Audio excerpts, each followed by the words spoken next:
Good afternoon. Good afternoon, ma'am. Good afternoon, ma'am. Good afternoon, Miss. Good afternoon, Miss. Last class നമ്മൾ ഏത് ഡിപ്പാർട്ട്മെന്റിന്റെ last Nephrology.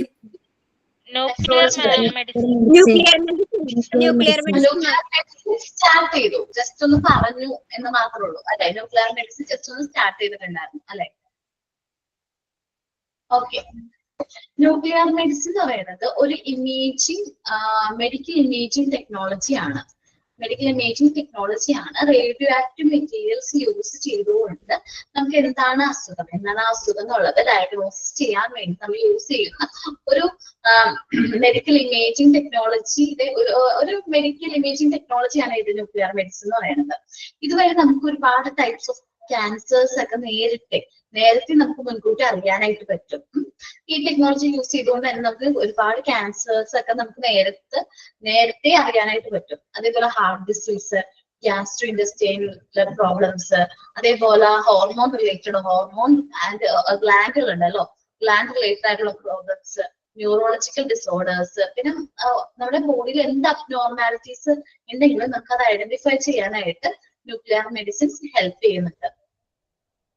ഇനി nuclear മെഡിസിനിൽ use ചെയ്യുന്ന ആ മെറ്റീരിയൽസിന്റെ radio active materials നമ്മൾ എന്ത് ചെയ്യുന്നുണ്ട്, നമ്മുടെ ബോഡിയിലേക്ക് ഇൻജെക്ട് ചെയ്തിട്ടാണ് നമ്മൾ എന്ത് ചെയ്യണത്, ഒരു സ്പെഷ്യൽ ക്യാമറ യൂസ് ചെയ്ത് നമ്മൾ എന്ത് ചെയ്യണത്, ഇത് കണ്ടുപിടിക്കുന്നത് എന്താണ് അസുഖം എന്നുള്ളത് ഐഡന്റിഫൈ ചെയ്യുന്ന ആ ഒരു റേഡിയോ ആക്റ്റീവ് മെറ്റീരിയൽസിന് പറയുന്ന പേര് റേഡിയോ ഫാർമസ്യൂട്ടിക്കൽസ് എന്നാണ് പറയുന്നത്.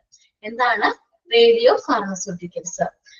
In nuclear medicine, the radioactive materials called radiopharmaceuticals are drugs that are used for medical imaging and diagnosis of certain disease such as cancer, hyperthyroidism. അതേപോലത്തെ അസുഖങ്ങൾക്കൊക്കെ വേണ്ടിയിട്ട് നമ്മൾ കണ്ടുപിടിക്കാൻ വേണ്ടിയിട്ട് യൂസ് ചെയ്യുന്ന ആ ഒരു മെറ്റീരിയൽസിനെയാണ് നമ്മൾ എന്ത് പറയുന്നത്, റേഡിയോ ഫാർമസ്യൂട്ടിക്കൽസ് എന്ന് പറയുന്നത്. ഇത് നമ്മളുടെ വെയിനിലേക്ക് നേരത്തെ ഇൻജെക്ട് ചെയ്യും. അതുവഴി നമ്മൾ പിന്നെ ഒരു സ്പെഷ്യൽ ആയിട്ടുള്ള ക്യാമറ വഴി നമ്മൾ എന്ത് ചെയ്യും, അതിന് എന്താണ് അസുഖം, ഈ റേഡിയോ ആക്റ്റീവ് ട്രാക്ടേഴ്സ് യൂസ് ചെയ്ത് എന്താണ് ആ പേഷ്യന്റിനുള്ള അസുഖം എന്ന് നമ്മൾ എന്ത് ചെയ്യും, ഐഡന്റിഫൈ ചെയ്യും. രണ്ട് രീതിയിലാണ് സാധാരണയായിട്ട് ന്യൂക്ലിയർ മെഡിസിൻ ചെയ്യാറ്. Single photo emission computer tomography, അതിന് സ്പെക്സ് എന്നും, അതേപോലെ പോയിസ്ട്രോൺ എമിഷൻ ടോമോഗ്രഫി. രണ്ട് രീതിയിലുള്ള മെത്തേഡ്സ് ആണ് ഉള്ളത് ന്യൂക്ലിയർ മെഡിസിനിൽ. നമുക്കൊന്ന് നോക്കാം, ടെസ്റ്റിലേക്ക് നോക്കിക്കോ. Nuclear medicine is the branch of medical imaging that use small amount of radioactive materials to diagnose and ascertain the severity of a variety of disease. ഒരുപാട് അസുഖങ്ങളെ കുറിച്ചിട്ടുള്ള പഠനങ്ങൾക്ക് വേണ്ടി നമ്മൾ ന്യൂക്ലിയർ മെഡിസിൻസ് യൂസ് ചെയ്യുന്നുണ്ട്. അതൊരു medical imaging ടെക്നോളജിയാണ്.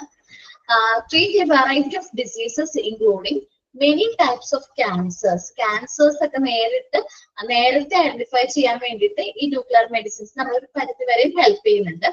Heart disease, gastro intestinal, നമ്മുടെ stomach ആയിട്ട് relate ചെയ്യുന്ന എന്തെങ്കിലും അസുഖങ്ങൾ ഉണ്ടെങ്കിലും, എൻഡോക്രൈൻ എന്ന് പറയുന്നത് ഹോർമോൺസും അതേപോലെ ഹോർമോൺ റിലേറ്റഡ് ഗ്ലാൻഡ്സ് ആയിട്ട് വരുന്ന അസുഖങ്ങൾക്ക്, ന്യൂറോളജിക്കൽ എന്ന് പറയുന്നത് നമുക്ക് നെർവസ് സിസ്റ്റം റിലേറ്റഡ് ആയിട്ടുള്ള എന്തെങ്കിലും ഡിസോർഡേഴ്സ് ഉണ്ടെങ്കിലോ, and other abnormality within the body, നമ്മുടെ ബോഡിയിൽ എന്തെങ്കിലും അബ്നോർമാലിറ്റീസ് തോന്നുകയാണെങ്കിൽ അതിനും നമ്മൾ എന്ത് ചെയ്യാറുണ്ട്, ഈ ന്യൂക്ലിയർ മെഡിസിന്റെ ഹെൽപ്പ് എടുക്കാറുണ്ട്.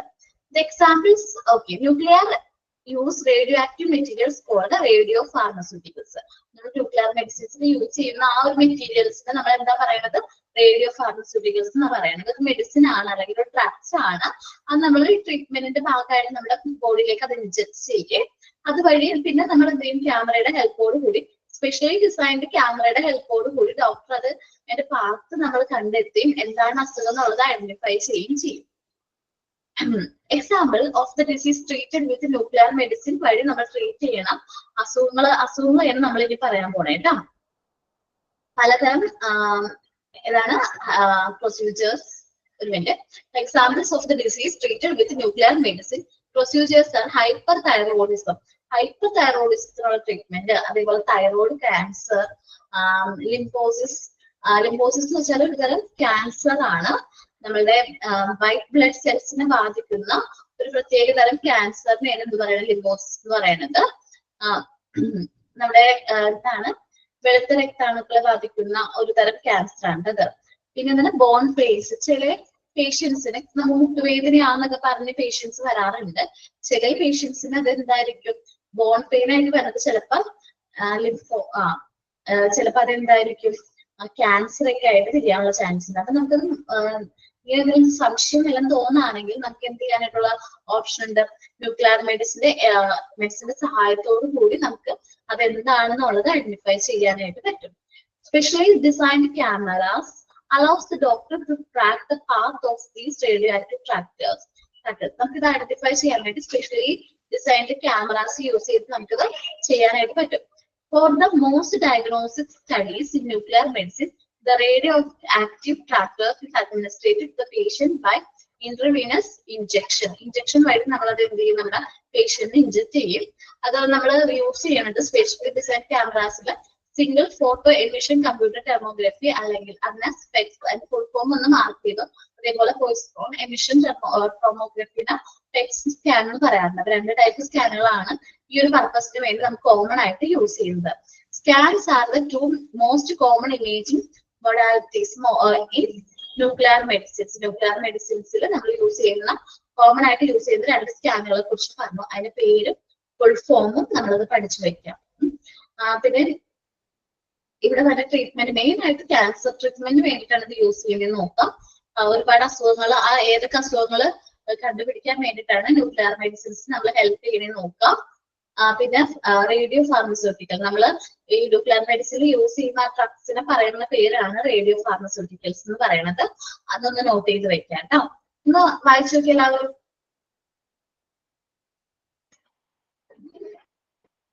ഫുൾ ഫോം സിംഗിൾ ഫോട്ടോ ഇതിൽ ഉണ്ടല്ലോ, ഫുൾ ഫോം രണ്ടിന്റെയും ഫുൾ ഫോം ഉണ്ട്. അതൊന്ന് മാർക്ക് ചെയ്തേ. സ്പെക്സ് ആൻഡ് പെറ്റ്സ് രണ്ട് ടൈപ്പ് ഓഫ് സ്കാൻ ആണ്. അത് രണ്ടിന്റെയും ഫുൾ ഫോം ഉണ്ട് കേട്ടോ. രണ്ട് വായിച്ചു നോക്കാം, അടയാളപ്പെടുത്തിക്കോ. Radio pharmaceuticals അടയാളപ്പെടുത്തിക്കോ. വേറെ അതിൽ നിന്ന് ഇമ്പോർട്ടന്റ് ആയിട്ട് ചോദിച്ചു കണ്ടിട്ടില്ല. അസറ്റ് എന്ന് വെച്ചിട്ടുണ്ടെങ്കിൽ കണ്ടുപിടിക്കാൻ.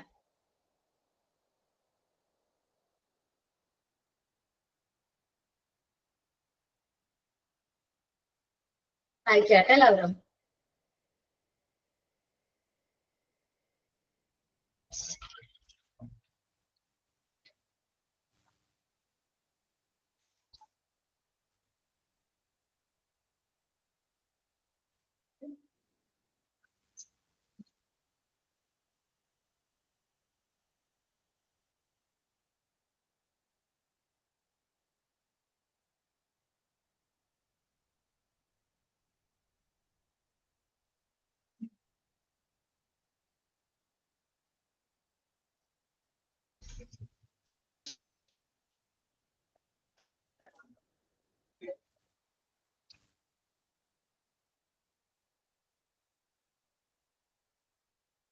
ഓക്കെ, എല്ലാവരും വായിച്ചു അത്. ഓക്കെ, അപ്പൊ നമ്മൾ പറഞ്ഞു ന്യൂക്ലിയർ മെഡിസിൻ മെയിൻ ആയിട്ട് എന്ത് ട്രീറ്റ്മെന്റിന്റെ ഭാഗമായിട്ടാണ് കൂടുതൽ യൂസ് ചെയ്യണമെന്ന് പറഞ്ഞു. ക്യാൻസർ ട്രീറ്റ്മെന്റിന്റെ ഭാഗമായിട്ടാണ്. ക്യാൻസർ എന്ന് വെച്ചാൽ അർബുദങ്ങളെ കുറിച്ചിട്ടുള്ള പഠനത്തിനാണ് നമ്മൾ സാധാരണ ക്യാൻസർ എന്ന് പറയുന്നത്. അപ്പൊ അതിന്റെ ബ്രാഞ്ചിന് ഡിപ്പാർട്ട്മെന്റിന് പറയുന്ന പേരാണ് എന്ത്, ഓങ്കോളജി എന്ന് പറഞ്ഞ എല്ലാവരും. ഓങ്കോളജി അർബുദത്തെ കുറിച്ചിട്ടുള്ള പഠനം, ചികിത്സ, രോഗനിർണയം, പ്രതിരോധം എന്നിവ കൈകാര്യം ചെയ്യുന്ന ഒരു ഔഷധ ശാഖയാണ് നമ്മൾ എന്ത് പറയുന്നത്, ഓങ്കോളജി എന്ന് പറയുന്നത്. നമ്മളെ ഓങ്കോളജി ഡിപ്പാർട്ട്മെന്റ് എന്ത് ചെയ്യുന്ന a medical professional who practice oncology is known as oncologist. Oncology വിഭാഗം കൈകാര്യം ചെയ്യുന്ന ആ ഒരു ഫിസിഷ്യനെ അല്ലെങ്കിൽ ആ പ്രാക്ടീഷണറിനെ നമ്മൾ പറയുന്ന പേരാണ് ഓങ്കോളജിസ്റ്റ് എന്ന് പറയുന്നത്. ഇവിടെ നമ്മൾ എന്താ ചെയ്യുന്നത് വെച്ചിട്ടുണ്ടെങ്കിൽ diagnosis of cancer in patients. നമ്മുടെ പേഷ്യൻസിൽ എന്തെങ്കിലും ക്യാൻസറിന്റെ ലക്ഷണങ്ങൾ നമുക്ക് തോന്നുകയാണെങ്കിൽ നമ്മൾ അത് എന്ത് ചെയ്യും, അത് എന്താണെന്നുള്ള കാര്യം ഡയഗ്നോസിസ് ചെയ്യും. ഫസ്റ്റ് ഐഡന്റിഫിക്കേഷൻ ആണ്. ഇതെല്ലാം തെറാപ്പിയിലേക്ക് വരുന്നത്. സാധാരണയായിട്ട് 3 ടൈപ്പ് തെറാപ്പീസ് ഉണ്ട്, സർജിക്കല്, മെഡിക്കല്, റേഡിയോ ഓങ്കോളജി. അപ്പൊ ഏത് ടൈപ്പ് തെറാപ്പിയാണ് ആ പേഷ്യന്റിന് അഡോപ്റ്റബിൾ ആയിട്ടുള്ളത് എന്ന് നമ്മളത് കണ്ടുപിടിക്കും. അത് പ്രൊസീജിയേഴ്സ് ഫോളോ ചെയ്യുകയും ചെയ്യും. ദെൻ നമ്മൾ ഇനി പേഷ്യന്റിന് ക്യാൻസർ ആണ്, ക്യാൻസർ ട്രീറ്റ്മെന്റ് പ്രൊവൈഡ് ചെയ്തു, ഇപ്പൊ സർജറി ഒക്കെ ചെയ്ത് റിമൂവ് ചെയ്തെങ്കിലും നമ്മൾ എന്ത് ചെയ്യണം, ഫോളോ ചെക്കപ്പ് ചെയ്യണം. കാരണം ക്യാൻസർ ആയതുകൊണ്ട് തന്നെ അത് വീണ്ടും വരാനുള്ള ചാൻസ് ആണ്. ക്യാൻസർ എന്ന് പറയുന്ന അസുഖം പൂർണ്ണമായിട്ട് നമ്മുടെ ബോഡിയിൽ നിന്ന് പൂർണ്ണമായിട്ടും ആർക്കും എന്ത് ചെയ്യാൻ പറ്റില്ല, ഫുള്ളായിട്ട് അത് റിമൂവ് ചെയ്യാനോ അല്ലെങ്കിൽ അത് ഫുള്ളായിട്ട് ചികിത്സിക്കാനോ പറ്റില്ല. ദെൻ ബൈ ചാൻസ് ആണ് 100% 10% അല്ലെങ്കിൽ നിങ്ങൾ പേടിപ്പിക്കാനല്ല, എന്നാൽ പോലും അത് തിരിച്ചു വരാനുള്ള ചാൻസ് ഉണ്ട്. സോ നമ്മൾ എന്ത് ചെയ്യണം, ഫോളോ അപ്പ് ചെക്കപ്പ് ചെയ്യേണ്ടതായിട്ട് വരും. Follow up the cancer patient after successful treatment, നമുക്ക് സക്സസ്ഫുൾ ആയിട്ടുള്ള ട്രീറ്റ്മെന്റ് കഴിഞ്ഞാൽ ഫോളോ അപ്പ് ചെയ്യേണ്ടതായിട്ട് വരും. ഇനി ചില പേഷ്യൻസിന് നമുക്ക് ഒട്ടും ചില പേഷ്യൻസിന് ലാസ്റ്റ് സ്റ്റേജ് ഒക്കെ ആയിട്ടുള്ള പേഷ്യൻസ് ഒക്കെ ഉണ്ടാവും. അവർക്ക് നമുക്ക് പ്രൊവൈഡ് ചെയ്യാൻ പറ്റുന്ന ലാസ്റ്റ് ട്രീറ്റ്മെന്റ് എന്ന് പറയുന്നത് പാലിയേറ്റീവ് കെയർ ആണ്. എന്ന് വെച്ചാൽ സാന്ത്വന ചികിത്സയാണ്. നമുക്ക് അവർക്ക് ഇനി ഒന്നും നമുക്ക് ചെയ്യാനില്ല.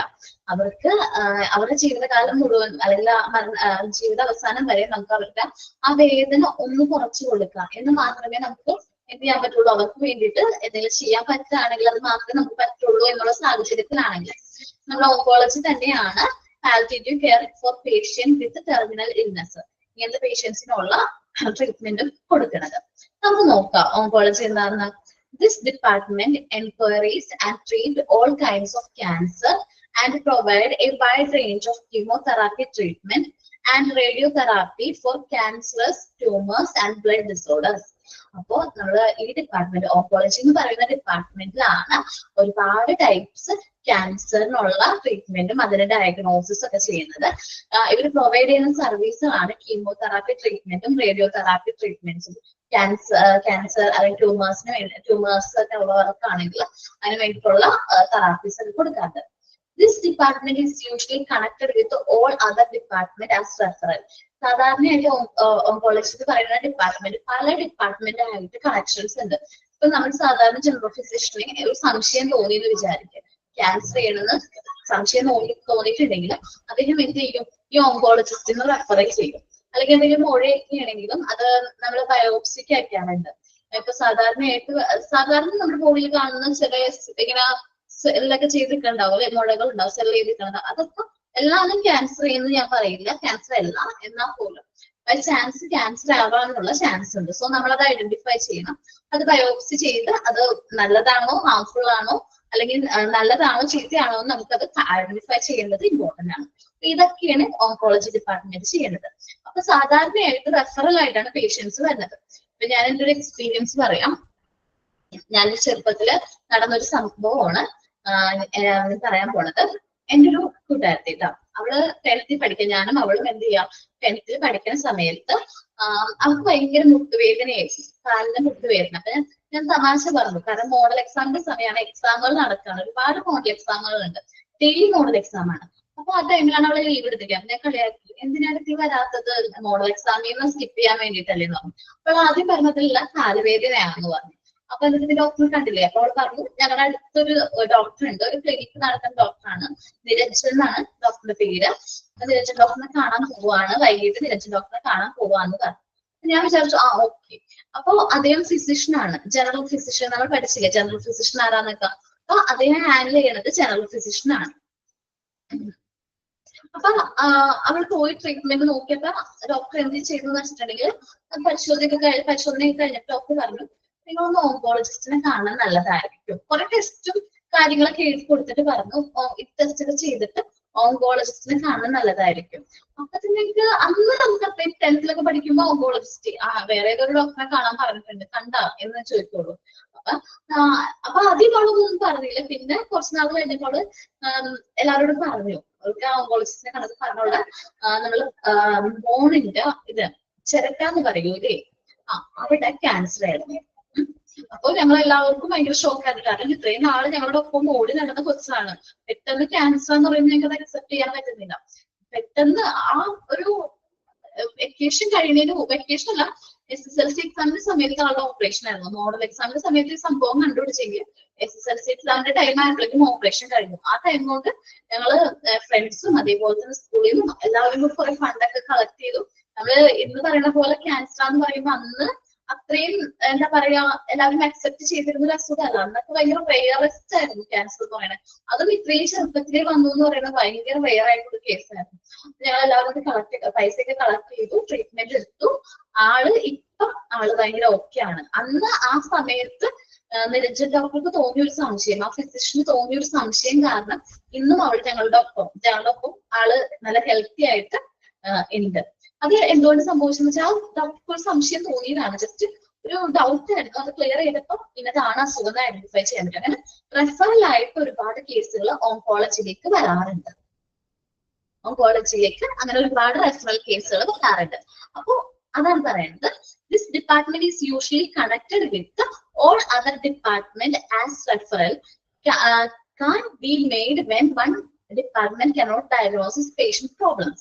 നമ്മുടെ പേഷ്യൻസിന്റെ പ്രോബ്ലംസ് എന്ത് ചെയ്യാൻ പറ്റുന്നില്ല, ഒരു ഡിപ്പാർട്ട്മെന്റിനെ ഐഡന്റിഫൈ ചെയ്യാൻ പറ്റുന്നില്ല. ഇപ്പൊ ഞാൻ പറയില്ല, ജനറൽ ഫിസിഷ്യനെ ആള് കാണാൻ പോയിട്ട് പക്ഷെ അവർക്ക് എന്ത് ചെയ്യാൻ പറ്റില്ല, അത് ഐഡന്റിഫൈ ചെയ്യാനായിട്ട് പറ്റിയില്ല. സോ ഡോക്ടർ ഐഡന്റിഫൈ ചെയ്തു എന്നാണ് തോന്നുന്നത്. കാരണം അത് കറക്റ്റ് ആയിട്ട് ബയോപ്സി അല്ല ഓങ്കോളജിസ്റ്റിനെ കാണണം എന്ന് പറഞ്ഞപ്പോ അദ്ദേഹത്തിന് തോന്നിയിട്ടുണ്ടാവും ഇത് ക്യാൻസർ ആണോ എന്നൊരു സംശയം തോന്നിയിട്ടുണ്ടാവും.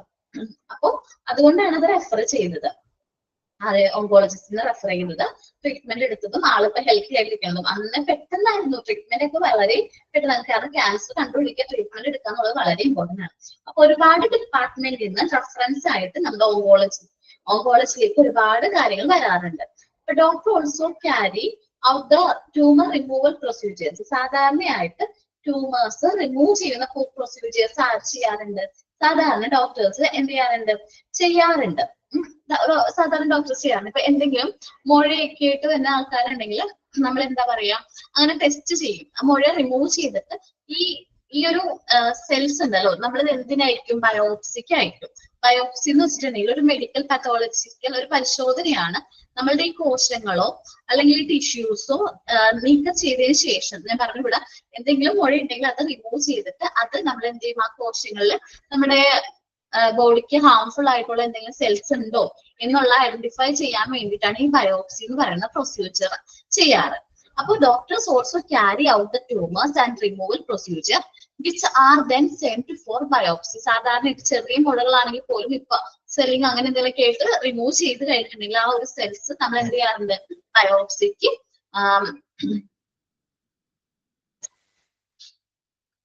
ബയോപ്സിക്ക് അയക്കാറുണ്ട്.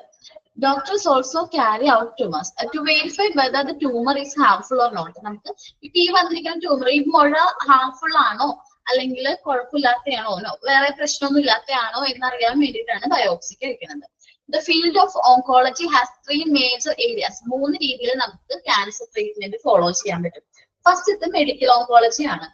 മെഡിസിൻസ് ഫോളോ ചെയ്തുകൊണ്ട് നമുക്ക് എന്ത് ചെയ്യാൻ പറ്റും, ക്യാൻസറിനെതിരെ ട്രീറ്റ്മെന്റ് എടുക്കാൻ പറ്റും.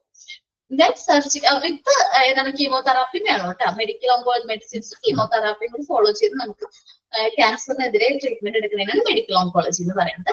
സർജിക്കൽ ഓങ്കോളജി എന്ന് പറഞ്ഞിട്ടുണ്ടെങ്കിൽ സർജറി ചെയ്തിട്ട് ക്യാൻസർ ബയോപ്സി ചെയ്തപ്പോൾ അത് ഹാർംഫുൾ ആണെന്ന് മനസ്സിലാക്കി ദെൻ അത് കീമോതെറാപ്പി ഒക്കെ ചെയ്തു, റേഡിയേഷൻ തെറാപ്പി ഒക്കെ ചെയ്തു. അങ്ങനത്തെ സർജിക്കൽ ഓങ്കോളജി എന്ന് പറയുന്നത് സർജറി ചെയ്ത് ആ ക്യാൻസർ സെൽസ് റിമൂവ് ചെയ്യുന്ന പ്രൊസീജിയർ ആണ്. റേഡിയേഷൻ തെറാപ്പി എന്ന് പറയുന്നത് ഒരു കറക്റ്റ് ആയിട്ട് ഒരു ഹൈ എനർജി റേഡിയേഷൻ വഴി നമ്മളുടെ ആ സെൽസ് പൂർണ്ണമായിട്ട് ഈ ക്യാൻസർ സെൽസിനെ ടാർഗറ്റ് ചെയ്തുകൊണ്ട് ഈ സെൽസ് മൊത്തമായിട്ട് എന്ത് ചെയ്യും, കരിയിച്ച് കളയും എന്നൊക്കെ പറഞ്ഞു കേട്ടിട്ടുണ്ട്. റിമൂവ് ചെയ്യുന്നു അല്ലെങ്കിൽ അത് നശിപ്പിച്ച് കളയുന്നു. അതാണ് റേഡിയേഷൻ ഓങ്കോളജി വരുന്നത്. The field of oncology has 3 major areas. Medical oncology, the treatment of cancer with medicines including chemotherapy.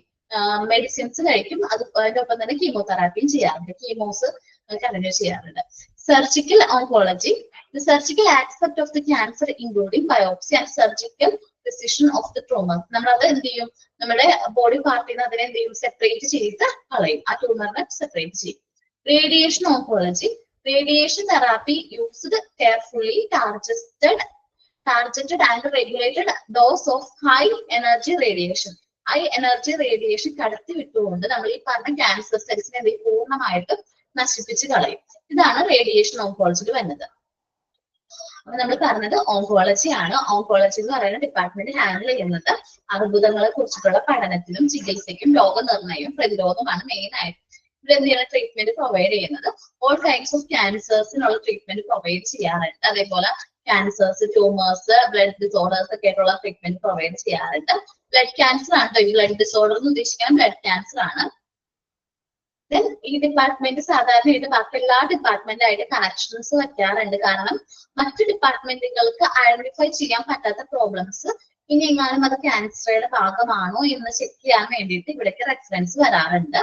ഇനി സാധാരണയായിട്ട് എന്തെങ്കിലും ട്യൂമേഴ്സ് റിമൂവ് ചെയ്ത് കഴിഞ്ഞാൽ അത് ഈ ഡിപ്പാർട്ട്മെന്റിലേക്ക് ബയോപ്സിക്ക് സെൻഡ് ചെയ്യാറുണ്ട്, അയച്ചു കൊടുക്കാറുണ്ട്. ആ സെൽസ് ഹാർംഫുൾ ആണോ അല്ലെങ്കിൽ ദോഷകരമായിട്ടുള്ളതാണോ അല്ലെങ്കിൽ അദ്ദേഹത്തിന്റെ ഹെൽത്തിന് എന്തെങ്കിലും പ്രശ്നമുള്ള സെൽസ് ആയിരുന്നോ അല്ലാത്തതാണോ എന്ന് അത് ഐഡന്റിഫൈ ചെയ്യും. അത് അല്ലെങ്കിൽ കുഴപ്പമൊന്നുമില്ല. അല്ല ക്യാൻസർ സെൽസ് ആണ് ഐഡന്റിഫൈ ചെയ്തിട്ടുണ്ടെങ്കിൽ റേഡിയേഷൻ തെറാപ്പി അതേപോലെ കീമോതെറാപ്പി ഒക്കെ ഫോളോ ചെയ്യേണ്ടതായിട്ട് വരും. നോക്കാം. ഇനി മേജർ ആയിട്ട് 3 ഫീൽഡുകളാണ് ഉള്ളത്, അല്ലെങ്കിൽ മേജർ ഏരിയാസ് ആണ് ഉള്ളത്. Medical oncology, surgical oncology, radiation oncology. ഒന്ന് വായിച്ച ഓങ്കോളജി എന്ന് പറയുന്നത് ഡിപ്പാർട്ട്മെന്റ്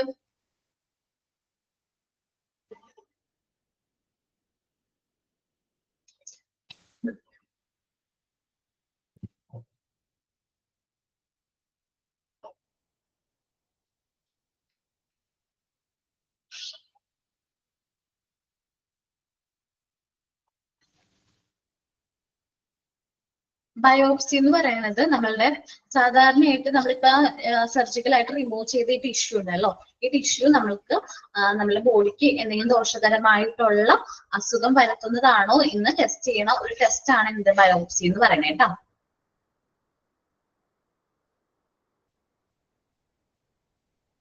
എന്തെങ്കിലും പ്രശ്നമുണ്ടോ എന്നറിയുന്ന ഒരു ടെസ്റ്റിനെയാണ് ബയോപ്സി എന്ന് പറയുന്നത്. സാധാരണയായിട്ട് എന്തെങ്കിലും മുഴയൊക്കെ ഉണ്ടെങ്കിൽ അത് റിമൂവ് ചെയ്ത് കഴിഞ്ഞാൽ നമ്മുടെ ഡോക്ടർ എന്ത് ചെയ്യാൻ പ്രിഫർ ചെയ്യാറുണ്ട്, ബയോപ്സി ഒന്ന് ചെയ്ത് അതിന്റെ റിസൾട്ട് ഒന്ന് ചെക്ക് ചെയ്യണം എന്ന് പറയാറുണ്ട്. കാരണം ഇത് ക്യാൻസർ റിലേറ്റഡ് സെൽസ് ആണോ എന്ന് ഐഡന്റിഫൈ ചെയ്യുന്ന ഒരു ടെസ്റ്റ് ആണത്.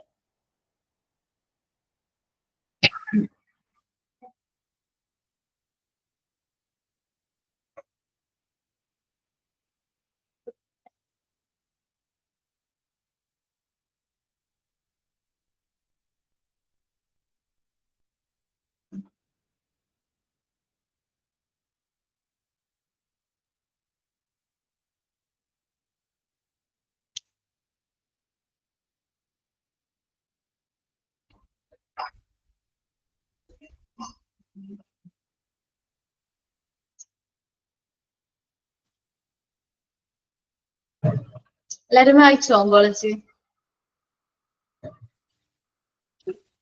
ഓക്കെ.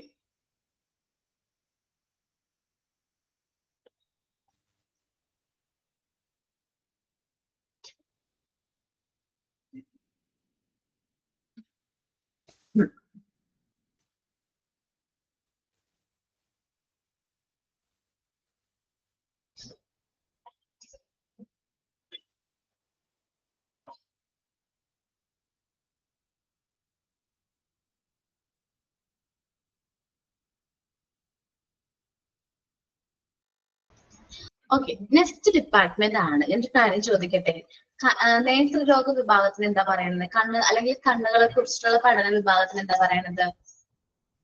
അറിയോ? എന്നാൽ അതിനെ ക്ലിയർ ആവും. നോസോ ഒഫ്താൽമോളജി എന്നാണ് നേത്രരോഗ വിഭാഗത്തെ പറയുന്നത്. എന്താണ് ഒഫ്താൽമോളജി?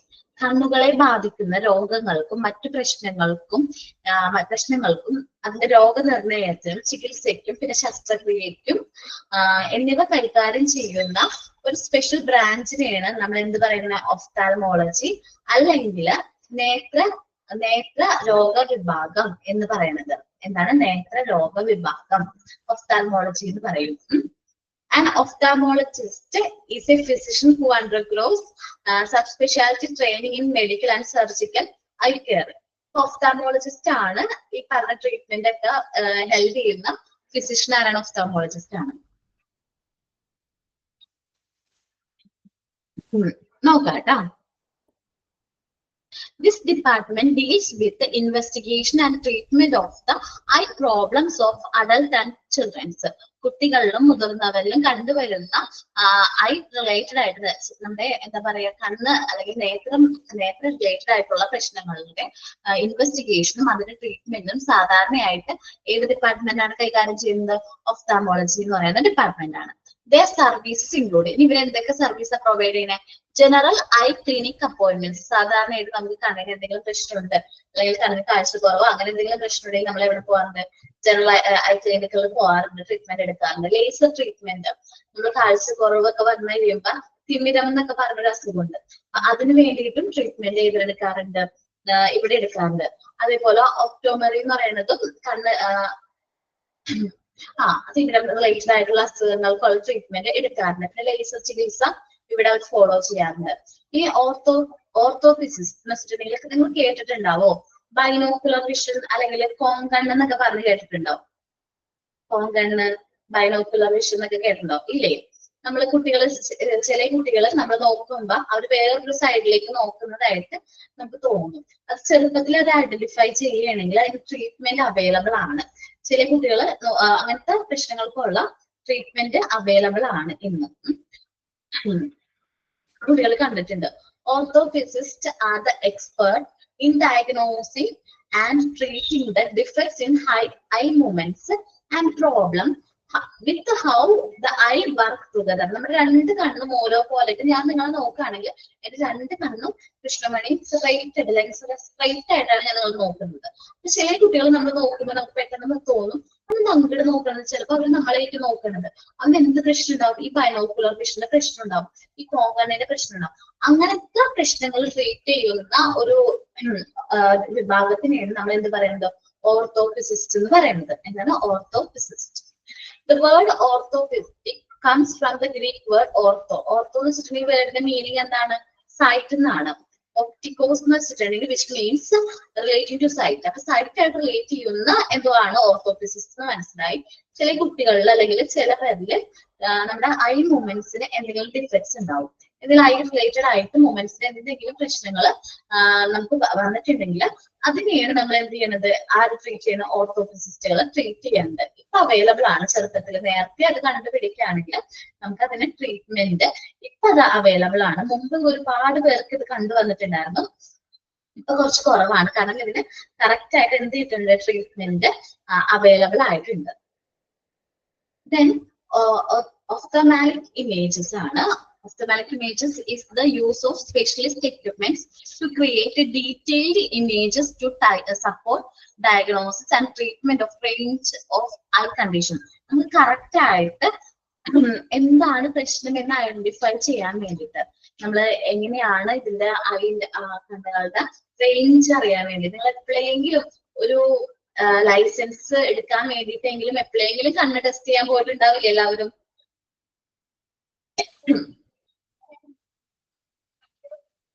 പോയിട്ടുണ്ടാവില്ലേ? അപ്പോൾ നമ്മൾ കണ്ണ് ടെസ്റ്റ് ചെയ്യുന്ന സമയത്ത് കുറച്ച് ഇമേജസ് കാണിച്ചു തന്നിട്ടല്ലേ നമ്മൾ ഡോക്ടർ നമ്മളുടെ കണ്ണിന്റെ ആ ഒരു ഇത് കാണിച്ചത്? എന്താ പറയാ, റേഞ്ച് കാണിച്ചത്, അല്ലെങ്കിൽ നമ്മളുടെ കണ്ണിന്റെ പ്രശ്നം എന്താണ് എന്നുള്ളത് ഐഡന്റിഫൈ ചെയ്തത്? നോക്കട്ടെ കേട്ടോ, ഒരു മിനിറ്റ്. ഞാൻ ആ ഇമേജ് കിട്ടുമോന്ന് നോക്കട്ടെ, നിങ്ങൾക്ക് ഒന്ന് കാണിച്ചു തരാനായിട്ട് പറ്റുമോന്ന് നോക്കട്ടെ.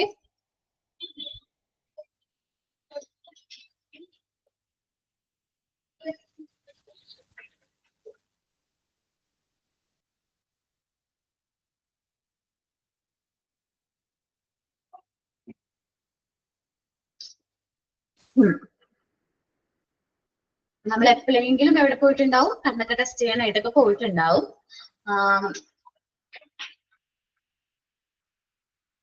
ഓക്കെ, അങ്ങനെ പ്രശ്നം എന്തെങ്കിലുമൊക്കെ ഉണ്ടെങ്കിൽ നമ്മൾക്ക് ഒഫ്തൽമിക് ഇമേജിംഗ് വെച്ചിട്ടാണ് നമ്മൾ കണ്ണുകൾ എന്ത് ചെയ്യണത്? പരിശോധിക്കുന്നത്. ഞാൻ ഇതേപോലെ ഒഫ്താമോളജി എന്ന് പറയുന്ന ഡിപ്പാർട്ട്മെന്റിൽ അമ്മയുടെ ഇതിൽ ഒരു ട്രീറ്റ്മെന്റ് ഭാഗമായിട്ട് കണ്ണിന്റെ ട്രീറ്റ്മെന്റ് ഭാഗമായിട്ട് ഞാൻ പോയിട്ടുണ്ടായിരുന്നു. അപ്പൊ അന്ന് ഡോക്ടർ അമ്മനെ പരിശോധിച്ച സമയത്ത് കറക്റ്റ് ആയിട്ട് ഈ ഒരു ടെക്നോളജി യൂസ് ചെയ്താണ് അന്ന് പരിശോധിച്ചത്. എനിക്കത് കറക്റ്റ് ആയിട്ട് അറിയാം. എപ്പോഴെങ്കിലും നമ്മൾ ഇതിന്റെ ഭാഗമായിട്ട് പോവുകയാണെങ്കിൽ ആ ഒരു ഇമേജിംഗ് ടെക്നോളജി എന്താണ്, നമ്മുടെ അതിന്റെ കണ്ടീഷൻ എത്ര വരെ എന്തോരം കണ്ടീഷനാണ്, അല്ലെങ്കിൽ നമ്മുടെ കാഴ്ചയുടെ പ്രശ്നം എന്തോരം വരെയാണെന്നുള്ളത് ഈ ഒരു ഇമേജിംഗ് ടെക്നോളജി യൂസ് ചെയ്ത് കഴിഞ്ഞാല് അല്ലെങ്കിൽ ഈ എക്വിപ്മെന്റ് യൂസ് ചെയ്ത് നമുക്ക് ഓഫ്തോമോളജിസ്റ്റിന് കണ്ടുപിടിക്കാനായിട്ട് പറ്റും.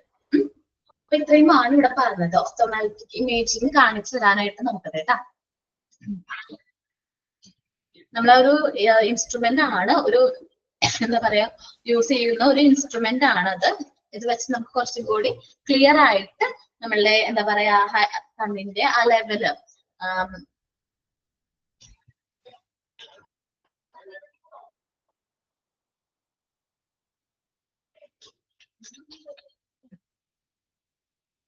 നോക്കട്ടോ. അവര് സാധാരണയായിട്ട് ഇമേജസ് കിട്ടട്ടെ.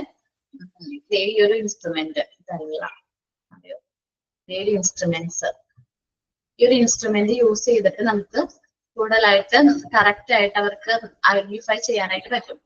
സാധാരണ യൂസ് ചെയ്യുന്നതാണ്, ജസ്റ്റ് ഈ ഒരു ഇൻസ്ട്രുമെന്റ് യൂസ് ചെയ്തിട്ടാണ് അവരെന്ത് ചെയ്യുന്നത്, നമുക്ക് ആ ഒരു പ്രശ്നം എന്താണ് എന്നുള്ളത് ഐഡന്റിഫൈ ചെയ്യുന്ന അവസ്ഥ.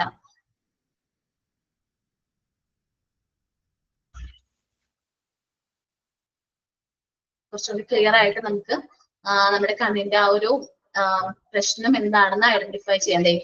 ഇങ്ങനെ നമ്മൾ അവരുടെ ഡോക്ടർ നമ്മളിങ്ങനെ പരിശോധിച്ച് കണ്ടെത്തും, നമ്മൾ ആ കണ്ണിൽ അല്ലെങ്കിൽ നമ്മുടെ കണ്ണിങ്ങനെ വെച്ച് കൊടുക്കുമ്പോൾ അത് കറക്റ്റ് ആയിട്ട് അവർക്കത് നമ്മുടെ ഈ എന്താണ് പറയാ റേഞ്ച് ഓഫ് കണ്ടീഷൻ, നമ്മുടെ ഐയുടെ കണ്ടീഷൻ എത്രയാണ്, എന്താണ് അവസ്ഥ എന്നുള്ളത് അവർക്ക് വ്യക്തമായിട്ട് മനസ്സിലാക്കാനായിട്ട് പറ്റും.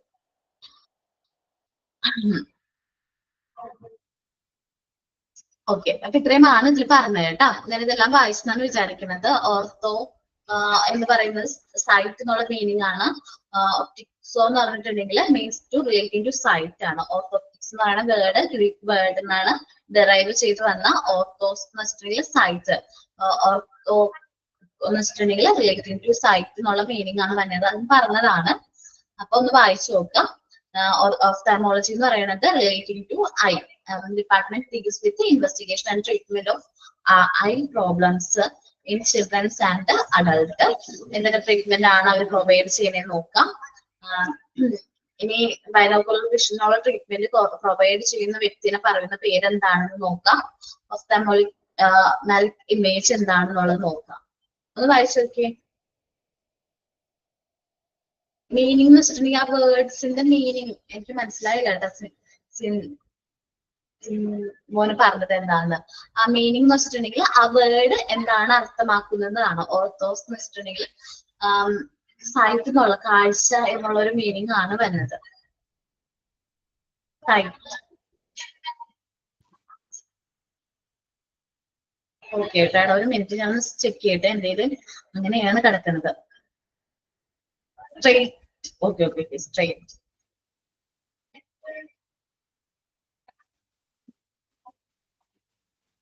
വൺ മിനിറ്റ്, ഞാൻ ബുക്ക് ഒന്ന് റെഫർ ചെയ്ത് നോക്കട്ടെ.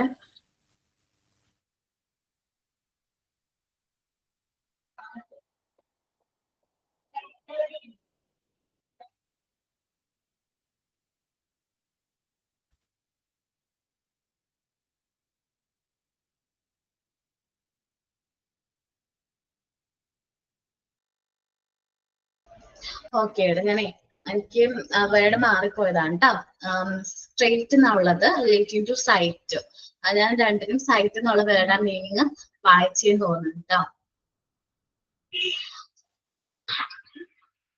നേത്ര പരിശോധന, ഒരു കൂട്ടം നേത്ര പരിശോധനയാണ് ഒപ്റ്റോമെട്രി എന്ന് പറയുന്നത് കേട്ടോ. ഒരു കൂട്ടം നേത്ര പരിശോധനകളെ നമ്മളത് പറയണേ കേട്ടോ.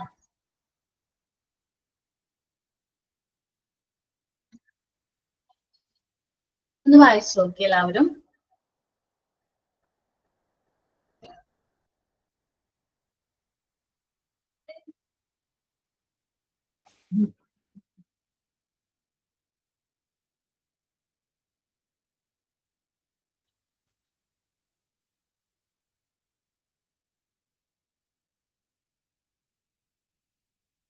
ഓക്കെ, ഇതില് മെയിൻ ആയിട്ട് ട്രീറ്റ്മെന്റ്സ് വായിച്ചു നോക്കുക.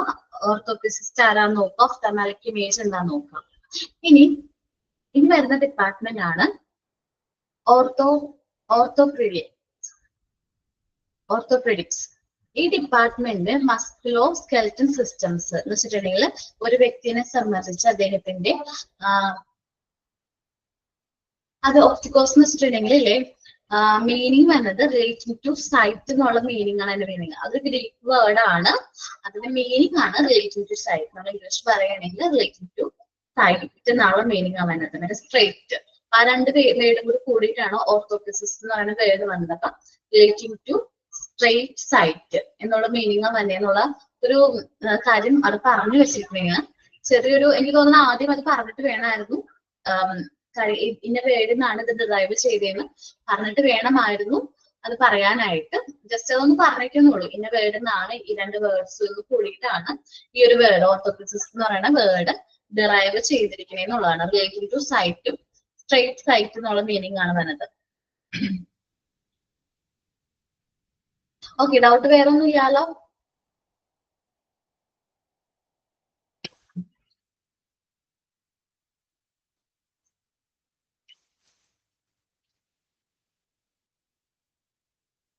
ഓർത്തോപെഡിക്സ് ആണ് ഇനി പറയാൻ പോണത്.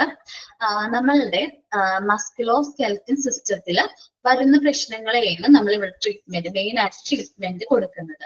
എന്താണ് മസിൽസ് എന്ന് പറയുന്നത്? നമ്മുടെ പേശികൾക്കും അസ്ഥികൾക്കും വരുന്ന, സ്കെൽറ്റൻ സിസ്റ്റത്തിനും വരുന്ന പ്രശ്നങ്ങൾക്കുള്ള ട്രീറ്റ്മെന്റ് ആണ് സാധാരണയായിട്ട് ഇവിടെ ട്രീറ്റ്മെന്റ് പ്രൊവൈഡ് ചെയ്യുന്നത്. അതേപോലെ ലോക്കോമോട്ടർ സിസ്റ്റം ഉണ്ടല്ലോ, നമ്മുടെ എന്താ ചലനേന്ദ്രിയങ്ങൾക്ക് വരുന്ന ട്രീറ്റ്മെന്റ്. ചലനേന്ദ്രിയങ്ങൾ നമ്മളിപ്പോ സാധാരണയായിട്ട് നല്ല രീതിയിൽ നമ്മൾ മൂവ് ചെയ്യുന്നുണ്ട്, അതിനൊരു പ്രശ്നമില്ല. ചില പേഷ്യൻസിന് സ്ട്രോക്ക് ഒക്കെ വന്നു കഴിഞ്ഞിട്ടുണ്ടെങ്കിൽ, സ്ട്രോക്ക് ഒക്കെ സംഭവിച്ചു കഴിഞ്ഞിട്ടുണ്ടെങ്കിൽ ഈ ലോക്കോമോട്ടർ സിസ്റ്റം അത്ര പ്രോപ്പർ ആയിട്ട് വർക്ക് ചെയ്യുക. അവർക്ക് എന്തെങ്കിലും പ്രശ്നങ്ങൾ, ചലനേന്ദ്രിയങ്ങൾക്ക് എന്തെങ്കിലും പ്രശ്നങ്ങൾ സംഭവിക്കുകയാണെങ്കിൽ അതിനുള്ള ട്രീറ്റ്മെന്റ് ആണ് ഓർത്തോപെഡിക്സ് എന്ന് പറയുന്ന ഡിപ്പാർട്ട്മെന്റ് പ്രൊവൈഡ് ചെയ്യുന്നത്. ഇത് related to bones, muscles, tendons, ligaments, അതേപോലെ നമ്മുടെ ബോൺസ് റീപ്ലേസ് ചെയ്യാറുണ്ട്.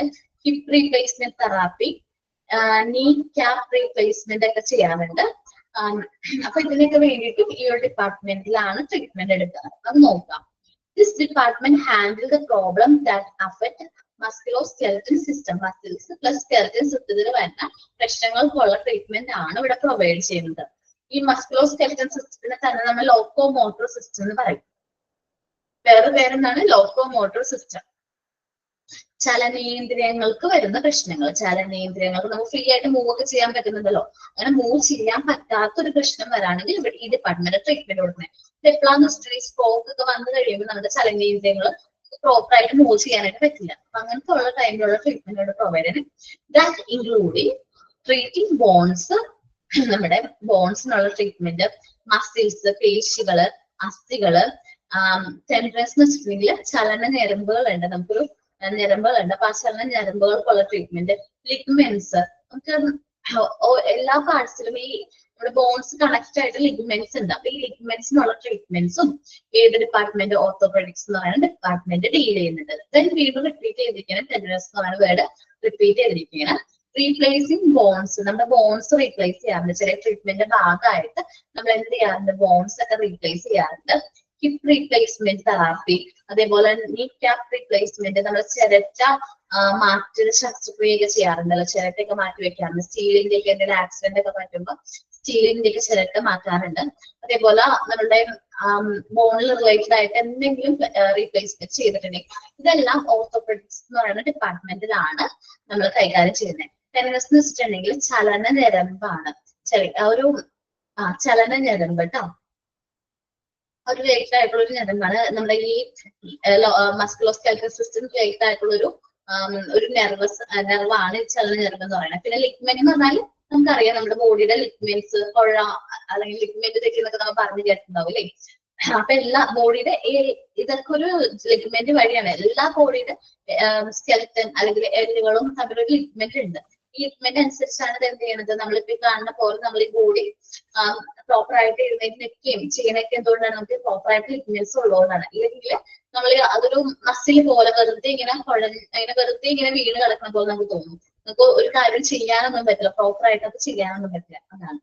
Other out patient service also including treating fractures and dislocated joints. അതേപോലെ തന്നെ ഔട്ട് പേഷ്യന്റ് സർവീസുകൾ പ്രൊവൈഡ് ചെയ്യാറുണ്ട്. ഈ ഫ്രാക്ചേഴ്സ് ഒക്കെ ഉണ്ടല്ലോ, നമുക്ക് ഒടിവ്, എല്ല് പൊട്ട അല്ലെങ്കിൽ ഒടിവൊക്കെ സംഭവിക്കാം, അങ്ങനത്തെ ഫ്രാക്ചേഴ്സും നമ്മുടെ ജോയിന്റ്സിന്റെ ഡിസ്ലൊക്കേഷൻസിനൊക്കെ ഉള്ള ട്രീറ്റ്മെന്റ് ഓർത്തോപെഡിക്സ് എന്ന് പറയുന്ന ഡിപ്പാർട്ട്മെന്റ് നമുക്ക് പ്രൊവൈഡ് ചെയ്യാറുണ്ട്. ഇത്രയും കാര്യങ്ങളാണ് ഇവിടെ വരുന്നത്. ചില ഗ്രേഡുകൾ പറഞ്ഞ സമയത്ത് ഞാൻ പറഞ്ഞിട്ടുണ്ടായിരുന്നു, മലയാളം മീനിങ് ഹെഡിങ് ആയിട്ട് എടുത്ത് എഴുതി വെച്ചോട്ടാ. ലിഗ്മെന്റ്സ്, ടെൻഡൻസ് എന്ന് പറഞ്ഞാൽ ചലന ഞരമ്പ്, പിന്നെ ഹിപ്പ് റീപ്ലേസ്മെന്റ് ഉണ്ടല്ലോ, ഹിപ്പ് റീപ്ലേസ്മെന്റ്, നീ ക്യാപ്പ് റീപ്ലേസ്മെന്റ് എന്ന് പറയുന്ന ചിരട്ട മാറ്റ ശസ്ത്രക്രിയയാണ്. അതേപോലെ കാൽമുട്ടിന്റെ ഒക്കെ ഒരു കാൽമുട്ടൊക്കെ ചില പേഷ്യൻസ് മാറ്റി വെക്കേണ്ടതായിട്ട് വരും. ഞാൻ ഒരു ഫ്രണ്ടിന്റെ കേസ് പറഞ്ഞില്ലേ, ആൾക്ക് മുട്ടിന് ആയിരുന്നു ക്യാൻസർ ഉണ്ടായിരുന്നത്. അപ്പൊ ആ ചിരട്ട മാറ്റി വെച്ച സ്റ്റീലിന്റെ ചിരട്ടയാണ് ഇപ്പോഴും യൂസ് ചെയ്തുകൊണ്ടിരിക്കുന്നത്. അത് ചെറിയ ടൈമിലൊന്നും ടൈറ്റ് ഒക്കെ ചെയ്യും, അതൊക്കെ ചെറിയ സർജറി പോലെ അത് ടൈറ്റ് ഒക്കെ ചെയ്യാറുണ്ട്. വേറെ പ്രശ്നമൊന്നുമില്ല. ഇപ്പൊ അത് ആ ഒരു നീ ക്യാപ്പ് റീപ്ലേസ്മെന്റ് ആണ് അവിടെ നടന്നത്. മസ്കുലോസ്കെലറ്റൻ സിസ്റ്റത്തിന്റെ വേറെ പേര് ലോക്കോമോട്ടോ സിസ്റ്റം.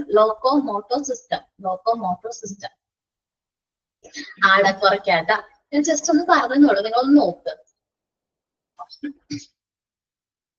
ഒന്ന് വായിച്ചു നോക്കട്ടാ.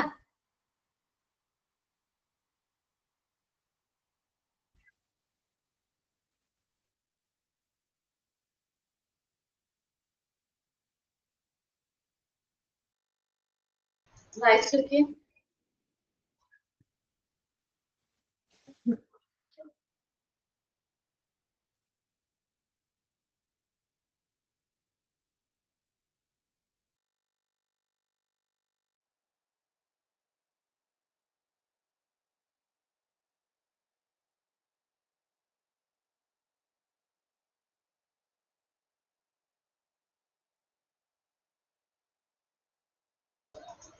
നീ ക്യാപ്പ് റീപ്ലേസ്മെന്റ് എന്ന് പറഞ്ഞിട്ടുണ്ടെങ്കിൽ ഇല്ലേ, നമ്മളുടെ കാൽമുട്ടിന്റെ ആ ഒരു നമ്മൾ സാധാരണ മലയാളത്തിൽ പറയുകയാണെങ്കിൽ ആ ചിരട്ട ആ ഒരു ഭാഗം മാത്രം നമ്മൾ റീപ്ലേസ് ചെയ്യും.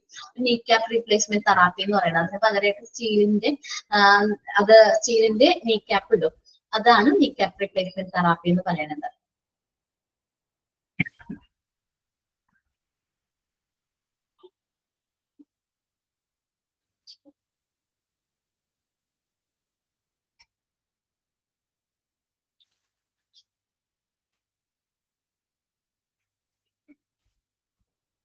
കുഴപ്പമില്ലാലോ, ചെറിയൊരു ഡിപ്പാർട്ട്മെന്റ് അല്ലേ. ചലനേന്ദ്രിയങ്ങളെ ബാധിക്കുന്ന പ്രശ്നങ്ങൾ കൈകാര്യം ചെയ്യുന്ന ഒരു ഡിപ്പാർട്ട്മെന്റ് ആണ്.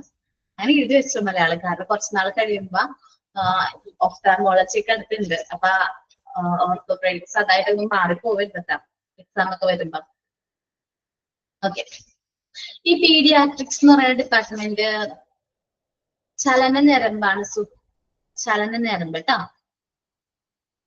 ഓക്കെ, ഈ പീഡിയാട്രിക്സ് എന്ന് പറയുന്ന ഡിപ്പാർട്ട്മെന്റിലെ ആർക്ക് വേണ്ടിയിട്ടുള്ള ട്രീറ്റ്മെന്റ് പ്രൊവൈഡ് ചെയ്യണേ? കിഡ്സ്, അതെ, ശിശുക്കൾക്കും കുട്ടികൾക്കും കൗമാരക്കാർക്കും അവരുടെ ആരോഗ്യ പ്രശ്നങ്ങൾ സംരക്ഷിക്കുന്നതിന് വേണ്ടിയിട്ടുള്ള ഒരു വൈദ്യശാസ്ത്രമാണ് ഇത് പീഡിയാട്രിക്സ്.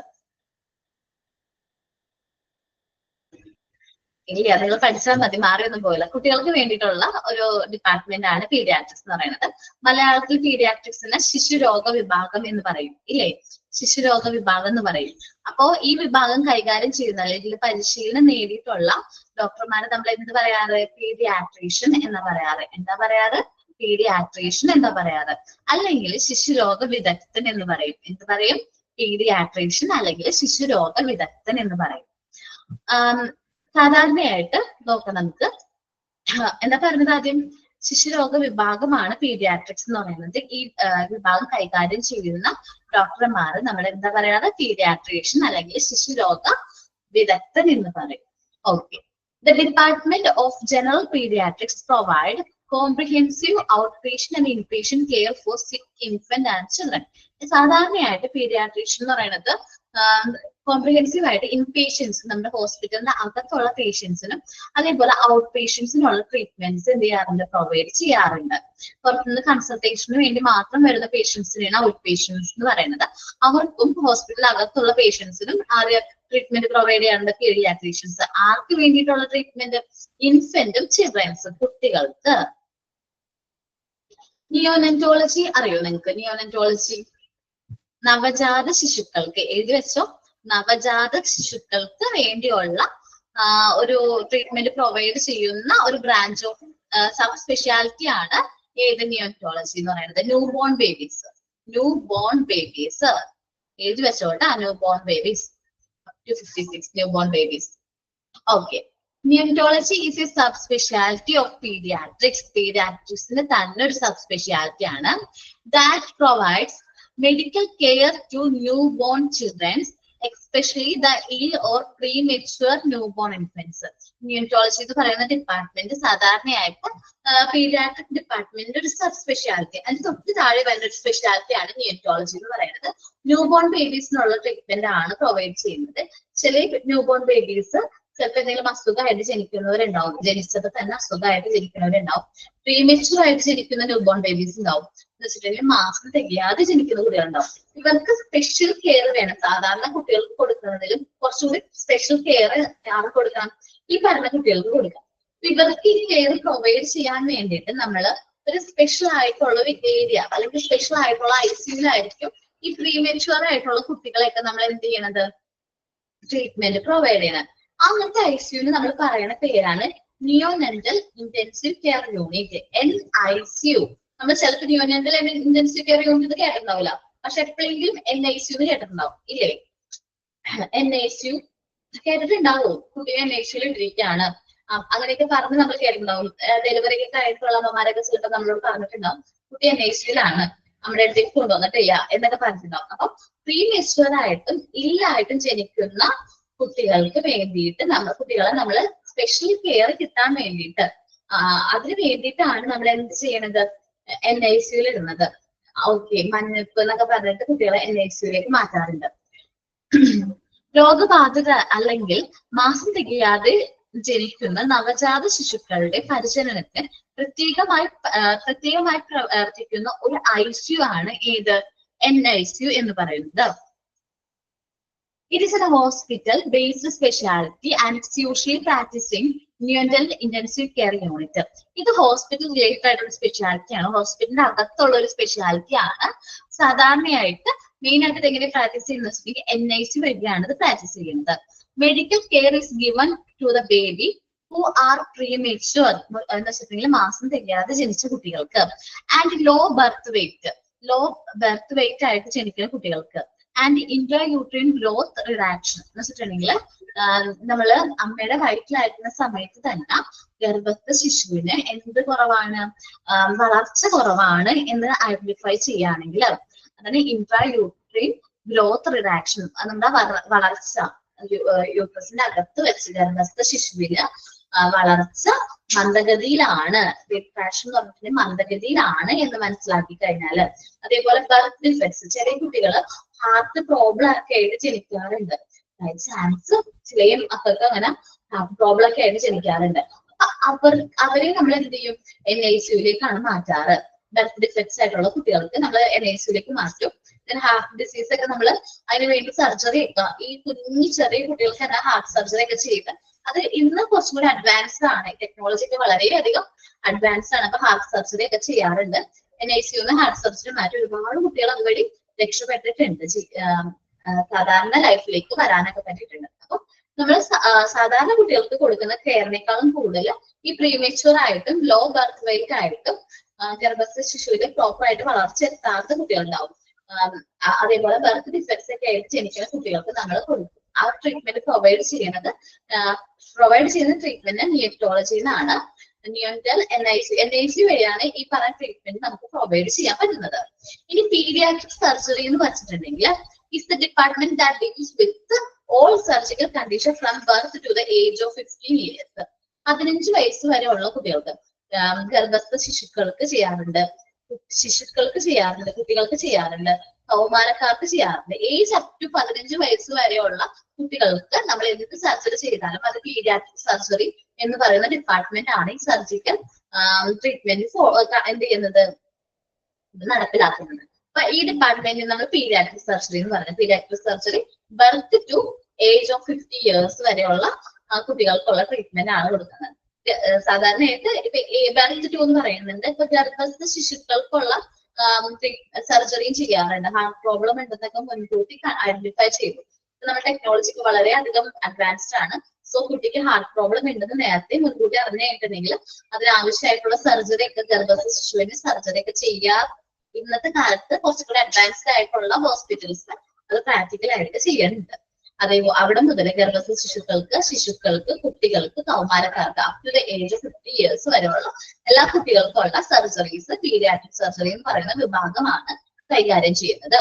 ന്യൂറോളജി അതേപോലെ പീഡിയാട്രിക് സർജറി പീഡിയാട്രിക്സിന്റെ 2 സബ് സ്പെഷ്യാലിറ്റീസ് ആണ് കേട്ടോ. ഒന്ന് വായിച്ചു നോക്കി എന്താണ് പീഡിയാട്രിക്സ്, എന്താണ് ന്യൂറോളജി, ഒന്ന് വേഗം വായിച്ചു നോക്കി.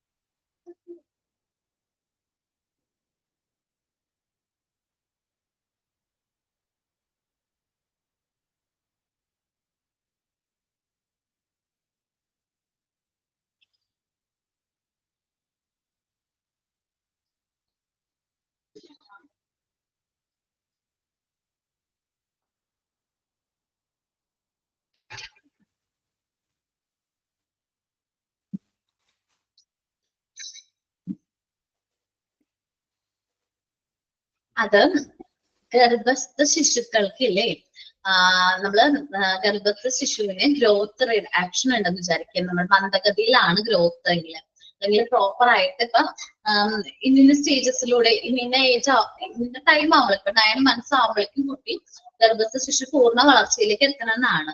9 months ആയിട്ട് പൂർണ്ണ വളർച്ചയിലേക്ക് എത്താത്ത കുട്ടികളുണ്ടാവും. അതാണ് എന്താണ് ഗർഭസ്ഥ ശിശുവിന് എന്തെങ്കിലും മന്ദഗതി ഉണ്ട്, വളർച്ചയിൽ എന്തെങ്കിലും റിഡക്ഷൻ വന്നിട്ടുണ്ട് എന്നുണ്ടെങ്കിൽ, മന്ദഗതി സംഭവിച്ചിട്ടുണ്ടെങ്കിൽ അങ്ങനത്തെ കുട്ടികളെ നമ്മൾ എന്ത് ചെയ്യാറുണ്ട്, പൂർണ്ണ വളർച്ച എത്താത്ത കുട്ടികൾ കേട്ടാ. ഓപ്റ്റിമിസം ആണോ എന്ന് ചോദിച്ചാൽ ഏകദേശം കോംപ്രിഹെൻസീവ്, കോംപ്ലിക്കേറ്റഡ് എന്നുള്ള മീനിങ് ആണ് കോംപ്രിഹെൻസീവ്. അതെവിടെയാ കോംപ്രിഹെൻസീവ് എന്നുള്ള പേര് വരുന്നത്? പ്രൊവൈഡ് കോംപ്രിഹെൻസീവ്, എല്ലാവർക്കും മൊത്തം എന്നുള്ള മീനിങ് വന്നിട്ട് കോംപ്രിഹെൻസീവ് എന്ന് പറഞ്ഞിട്ടുണ്ടെങ്കിൽ മൊത്തം. ബെർത്ത് വെയിറ്റ് ബിലോ 1.5 kg, 1.5 kgക്ക് താഴെയുള്ള കുട്ടികൾക്ക് നമുക്ക് എന്താണ് പ്രോപ്പർ ഗ്രോത്ത് ഇന്ന സമയത്ത് നമുക്ക് ഇത്രയും വെയിറ്റ് വേണമെന്നുണ്ട്. അപ്പൊ ആ ബെർത്ത് വെയിറ്റ് നമ്മുടെ കുട്ടിക്ക് ഇല്ലെങ്കിൽ നമ്മൾ എന്താണ് ഈ ഒരു NICUല് ഇടേണ്ടതായിട്ട് വരും കുട്ടീനെ. ഇത്ര നാളത്തേക്ക് നമ്മൾക്ക് തരില്ല, അവരുടെ കയ്യിലേക്ക് തരില്ല. ഫുൾ NICUലായിരിക്കും. അവിടെ സ്പെഷ്യലി ട്രെയിൻഡ് ആയിട്ടുള്ള നേഴ്സ് ആയിരിക്കും അവരെന്ത് ചെയ്യണത്, ട്രീറ്റ്മെന്റ് ഒക്കെ കൊടുക്കുന്നത് അല്ലെങ്കിൽ അവരെ കെയർ ചെയ്യുന്നത്. സാധാരണ അവർ പുറത്തേക്കൊന്നും ഒട്ടും കുട്ടീനെ തരാറില്ല ഇങ്ങനത്തെ കേസുകളിൽ.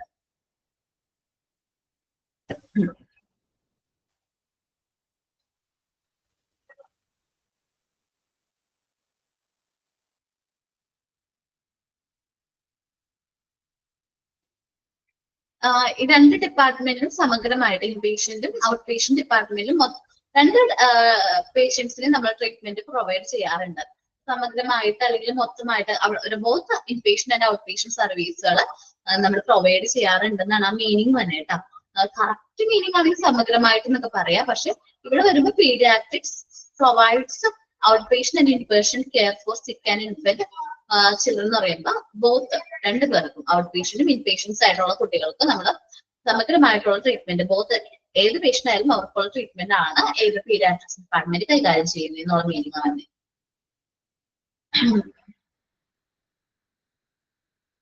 പ്രീമെച്യൂർ എന്ന് വെച്ചിട്ടുണ്ടെങ്കിൽ മാസം തികയാതെ ജനിക്കുന്ന കുട്ടികൾ. മാസം തികയാതെ ജനിക്കുക വെച്ചിട്ടുണ്ടെങ്കിൽ ചില പേഷ്യൻസിന് ചിലപ്പോ ഒരു 6 monthsലോ 5 monthsലോ അല്ലെങ്കിൽ 7 monthsലോ ഡെലിവറി സംഭവിക്കാറുണ്ട്. പ്രീമെച്യൂർ ഇതെന്ന് വെച്ചിട്ടുണ്ടെങ്കിൽ നമ്മൾ മാസം തികഞ്ഞിട്ടൊക്കെ ഉണ്ട്, പക്ഷെ അത്രയും ഇത് കൊടുത്തിട്ടില്ല, വെയിറ്റ് കുറവാണ് അല്ലെങ്കിൽ പ്രോപ്പർ ആയിട്ട് ഗ്രോത്ത് സംഭവിച്ചിട്ടില്ലെങ്കിൽ അല്ലെങ്കിൽ അത്രയും വളർച്ച ഇത്രയും ടൈമിൽ 9 monthsനുള്ളിൽ ഇത്രയും വളർച്ച സംഭവിക്കണമെന്നുണ്ട്, പക്ഷെ അത്രയും വളർച്ച ഇല്ലാതെ കുട്ടികൾ ജനിക്കാറുണ്ട്. അങ്ങനത്തെ കേസുകളാണ് പറയുന്നത്.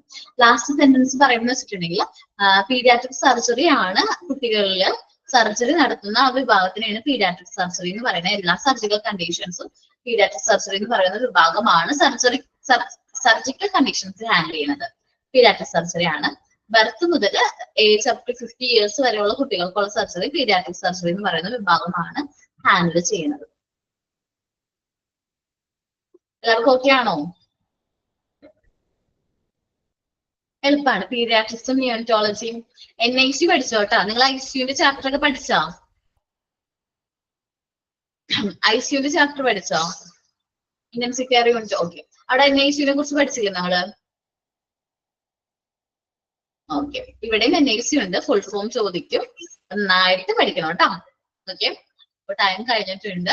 നെക്സ്റ്റ് ക്ലാസ്സിൽ ഇത്രയും ഡിപ്പാർട്ട്മെന്റ്സ്, ഒരുപാട് ഡിപ്പാർട്ട്മെന്റ്സ് കൈകാര്യം ചെയ്തുകൊണ്ട് തന്നെ നമുക്ക് ഒരുപാട് ഡിപ്പാർട്ട്മെന്റ്സിൽ ഡൗട്ട് വരും. നന്നായിട്ട് വായിച്ചിട്ട് എന്ത് ചെയ്യാം, മോക്ക് ടെസ്റ്റ് ഒക്കെ അറ്റൻഡ് ചെയ്യാം. ഇതേപോലെ എല്ലാ ഡിപ്പാർട്ട്മെന്റും നന്നായിട്ട് അത് വായിച്ചിട്ട് നെക്സ്റ്റ് ക്ലാസ്സിൽ വരാം, ഫ്രൈഡേ വരും കേട്ടോ. അപ്പൊ താങ്ക് യു.